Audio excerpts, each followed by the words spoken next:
लंका के द्वार पर राम की सेना खड़ी थी। वानर, भालू और देवताओं के दूत सब तैयार थे, लेकिन समुद्र पार करना आसान नहीं था। सेतु निर्माण के लिए शिव की कृपा चाहिए थी और शिव की कृपा पाने के लिए एक यज्ञ आवश्यक था। लेकिन यज्ञ कोई साधारण ब्राह्मण नहीं कर सकता था। उसके लिए चाहिए था एक ऐसा ज्ञानी जो वेदों का मर्म जानता हो, जो शिव का परम भक्त हो। राम ने विभीषण से पूछा, लंका में ऐसा कौन है जो यज्ञ कर सके? विभीषण ने सिर झुकाया और कहा, रावण। राम ने रावण को निमंत्रण भेजा। युद्ध से पहले अपने शत्रु को आमंत्रित किया यज्ञ करने के लिए।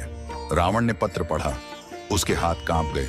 वह जानता था यह युद्ध उसका अंत हो सकता है, लेकिन वह शिव का भक्त था और यज्ञ शिव के नाम का था। उसने कहा, अगर मैं यज्ञ नहीं करूं तो शिव की कृपा नहीं होगी।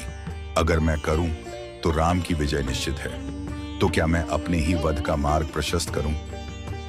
रावण ने यज्ञ किया, पूर्ण विधि से, शुद्ध मंत्रों से।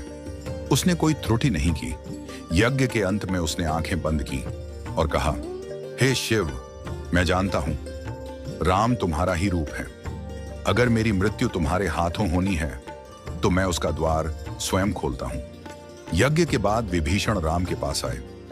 प्रभु, रावण ने यज्ञ कर दिया, अब आपकी विजय निश्चित है, लेकिन क्या यह उचित है? राम मुस्कुराए। विजय तभी पवित्र होती है जब शत्रु स्वयं उसे स्वीकार करे। रावण ने आज युद्ध नहीं, धर्म को स्वीकार किया है।